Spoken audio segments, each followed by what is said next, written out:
well, first and foremost, there's two types of human trafficking. There's labor trafficking and sex trafficking.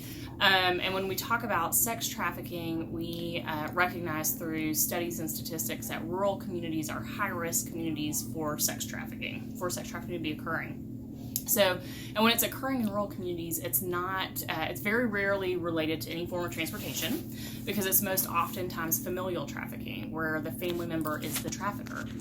So that means mom or dad, brother, sister is the one who is trafficking the victim. Looks very different from this idea of smuggling, which is confused with oftentimes, or sometimes we have this misconception of kind of the snatch and grab scenario, being whisked out of TJ Maxx and sold into sex slavery. It's certainly not what it looks like in East Tennessee. And so when we talk about sex trafficking, that's kind of what we see dynamic-wise in our community. With labor trafficking, again, it's oftentimes not really related to smuggling. They might co-occur, but they're not the same thing. Smuggling kind of involves a voluntary movement across borders, as opposed to labor trafficking as exploiting some kind of vulnerability. So it might be legal status, but it could be something else. It could be a criminal record. It could be controlling government documents, some other type of vulnerability, but you're exploiting them for the purposes of labor. Trip kind of mentality that the rate of sex trafficking increases.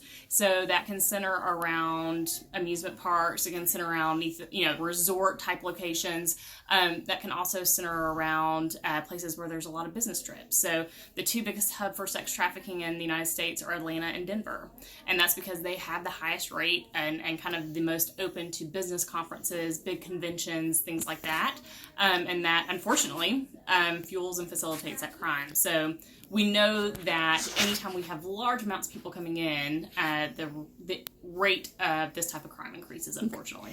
And do you have actual numbers? So, yeah, we have a whole component of our agency that's called Grow Free Tennessee, and that is our direct services program. And we provide direct services to survivors, and we're really excited about that component because we were able to open a safe house in Knoxville in the last 2 months, I guess. And that is kind of one of its kind type of service, particularly for the East Tennessee area.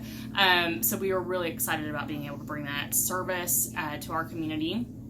So we provide direct services in-house, but we also connect with a lot of our survivors out in the community, connect them to services that they might need, and just try to help facilitate for them a healthy and empowered lifestyle.